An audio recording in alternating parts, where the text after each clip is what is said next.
How to redirect your website in DirectAdmin. We assume you have already logged into your DirectAdmin account.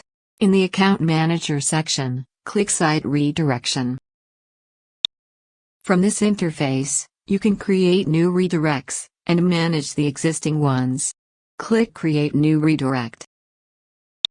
In the local URL path, enter the URL of the page you wish to redirect away from.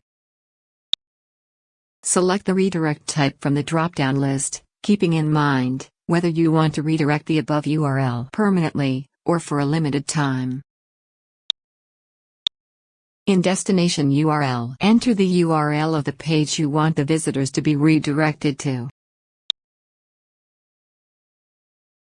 Once ready, click Create. Success! We have set up the redirect URL. We can delete or manage this redirect from this interface. We will learn about it in other tutorials. Thank you for watching.